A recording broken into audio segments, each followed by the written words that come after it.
Alright everyone, सो यश के toxic का जब से ट्रेलर ड्रॉप हो चुका है, जितनी भी मीम्स की दुनिया है उन सभी मीम्स की पेजेस पर एक ही चीज के ऊपर ज्यादातर मीम्स हम सबको नजर आ रहे हैं, और वो सोशल मीडिया पर भी सबसे ज्यादा डिस्कशन यश की वो किड लुक के बारे में हो रहा है।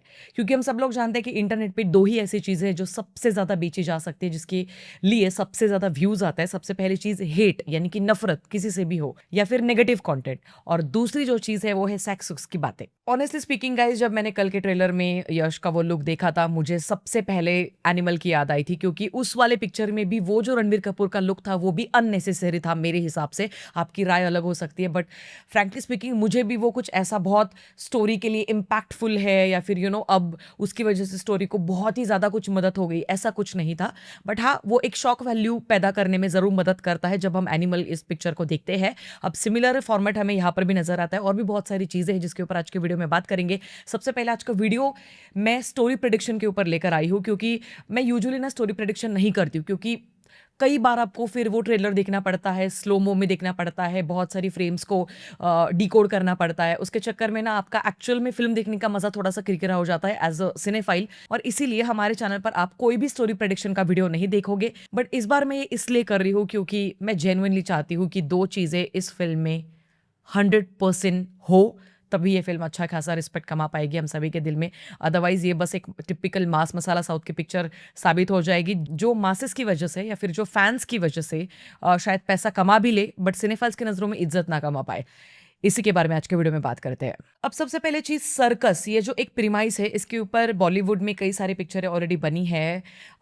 कई बार वो पिक्चरें हिट हुई है, कई बार वो नहीं हुई है, बट सर्कस एज एन वो एक प्रीमाइस के तौर पर मुझे पर्सनली बहुत पसंद है। क्योंकि उसके साथ बूमर्स का या फिर मिलेनियल्स का एक नॉस्टैल्जिया जुड़ा हुआ है। हम सब लोग बचपन में कई बार सर्कस देखकर आए हैं, तो वो इंस्टेंट वो जब सर्कस की फ्रेम्स आती है हम सबके सामने, कहीं ना कहीं पे हम सब लोग इमीडिएटली अपने बचपन में चले जाते हैं। और इसीलिए इसके पहले की जितनी भी पिक्चरों में सर्कस को वन ऑफ द प्रीमाइसेस के तौर पर इस्तेमाल किया गया है, वो हर एक फिल्म मैंने देखी ही देखी है। और इसीलिए इस पिक्चर में जितनी भी सर्कस की फ्रेम्स दिखाई गई है, स्पेशली ट्रेलर में, वो बहुत ही आउटस्टैंडिंग मुझे लगी। स्पेशली लाइटिंग का जिस तरीके से इस्तेमाल किया गया है, कलर ग्रेडिंग उन्होंने जिस तरीके से किया है, पूरा एक सेट जिस तरीके से उन्होंने खड़ा किया है। इनफैक्ट जो कियारा आडवाणी के जितने भी सीन्स है, अगर आप देखोगे तो वो बहुत ही ब्राइट, बहुत ही ब्यूटीफुल नजर आते हैं और आंखों को एक सुकून देने में जरूर कामयाब होते हैं। तो सबसे पहले कहानी के बारे में बात करते हैं। कहानी मोटा मोटा गोवा की यहाँ पर होने वाली है। शायद 1940 से लेकर 1960 या फिर 1970 तक की ये कहानी होगी, जहाँ पर पोर्तुगीज जो थे वो वहाँ पर थे।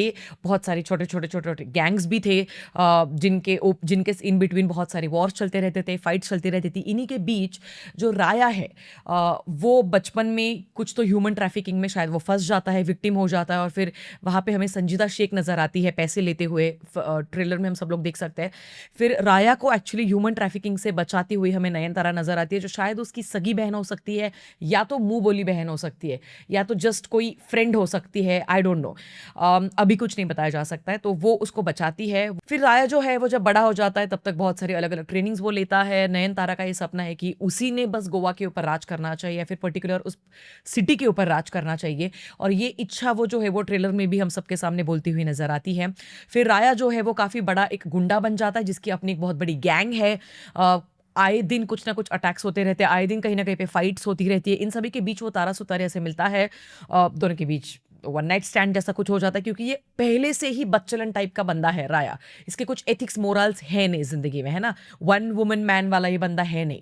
तो जब तारा सुतारिया के साथ उसके कुछ संबंध प्रस्तापित हो जाते हैं, उसके ठीक नेक्स्ट मॉर्निंग में जब वो शायद उठ के बाहर आता है बैल्कनी में, तब वो देखता है सर्कस का एक बहुत बड़ा पोस्टर, जहां पर उसको दिखती है Kiara Advani. End of course she is very beautiful and all. तो वो चला जाता है उसके पास, उसको इंप्रेस करने के लिए। एज यूजुअल टपोरीगिरी करते हुए कुछ गलत तरीके से वो अप्रोच करता है। फिर वो उसके मुंह पर थूकती है, पर वो जो थूकना है वो बहुत ही मुझे आर्टिफिशियल लगा कहीं ना कहीं पे। वो मुझे नहीं लगा कि वो एक्चुअल में थूक रही है। एनीवे गाइज, तो उसके बाद फिर रिजेक्शन झेल नहीं पाता अपना बंदा। इसका टिपिकल ईगो हर्ट हो जाता है। फिर ये बंदी के पीछे लग जाता है, कैसे तो भी करके उसको शादी के झूठे शायद सपने दिखाता है। फिर उन दोनों का रिलेशन शुरू हो जाता है। थोड़ा बहुत शायद ही सीरियस हो भी सकता है, बट किसी कारणवश शायद इसको भागना पड़ता है, ये शादी नहीं करता है कियारा से। फिर पैदा होता है टिकट। अब ये जो टिकट है, यानी कि यश का यंगर वर्जन जो है, यश का बेटा, राय का बेटा, फिर ये वहीं पर सर्कस के एरिया में ही जोकर के तौर पर काम करता है। छोटे मोटे कुछ इधर उधर के कुछ काम करता है। फिर उसको सारे के सारे लोग चिढ़ाते हैं।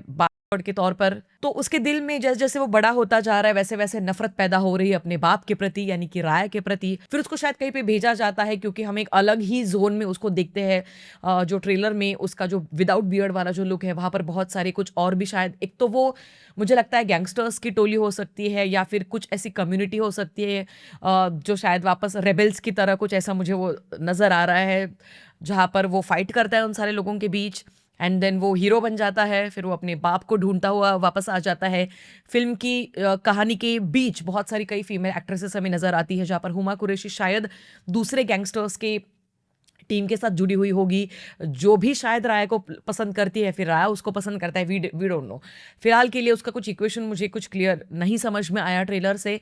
फिर रुक्मिणी है, तो ओवरऑल रुक्मिणी और हुमा कुरैशी उसके साइड चिक्स है राया के। और फिर ये सारे लोगों से लड़ते लड़ते राया बूढ़ा हो चुका है, उसका बेटा उसके आमने सामने आ जाता है, फेस ऑफ हो जाते हैं दोनों के बीच। अच्छा, इन सभी के बीच जो नयनतारा है उसका सबसे ज्यादा पावरफुल कैरेक्टर मुझे लग रहा है ओवरऑल पिक्चर में। वो कहीं ना कहीं पर राया की मदद करते हुए नजर आती है थ्रू आउट द ट्रेलर, तो पिक्चर में भी उनकी भूमिका काफी महत्वपूर्ण होने वाली है। इन सभी के बीच बहुत सारे अन्य भी सब प्लॉट शायद दिखाए जाएंगे, और मैं यही चीज चाहती हूँ इस फिल्म से कि आप सिर्फ ऑरा फार्मिंग के तौर पर बस वो कुछ क्रिंज डायलॉग्स या फिर लाउड सा बीजे में सारी चीज़ें डाल के बस मसाला डाल के ऐसे छिड़क के फिल्म को ना परोसा जाए, because we genuinely want like a good story from this film. मैं ऑनेस्टली स्पीकिंग मैं अभी भी एक्सपेक्ट कर रही हूँ कि अच्छी स्टोरी निकले, क्योंकि मैं बहुत ऑप्टिमिस्टिक हूँ, और शायद कई बार ज़्यादा ऑप्टिमिस्टिक होना भी गलत होता है खुद की सेहत के लिए, बट मैं हूँ अभी, मैं लिटरली एक्सपेक्टेशंस रख रही हूँ अभी भी टॉक्सिक से। तो जब ये पिक्चर साइकोलॉजिकल, थोड़ा सा हॉरर, इंटेंस, डार्क टोन में हम सबको लेकर चली जाएगी, बहुत सारे सब प्लॉट्स दिखाए जाएंगे,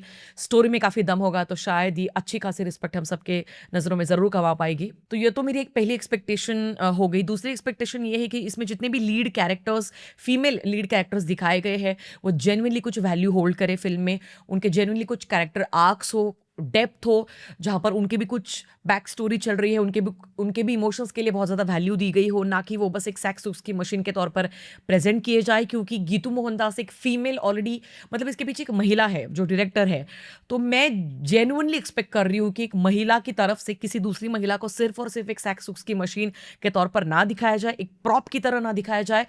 एंड वो ऑनेस्टली स्पीकिंग ट्रेलर को देखने के बाद बीच बीच में लगता है, बीच बीच में नहीं भी लगता है, मिक्स्ड इमोशंस है फिलहाल। ओवरऑल सबसे आखिर में वही होगा, टिकट जो है वो बाप के साथ कुछ वार्तालाप करेगा, और फिर उसके कुछ भ्रम, उसके कुछ कंफ्यूजन्स, उसके कुछ डाउट्स क्लियर हो जाएंगे, एंड देन बाप और बेटा शायद एक हो जाएंगे, एंड वी डोंट नो।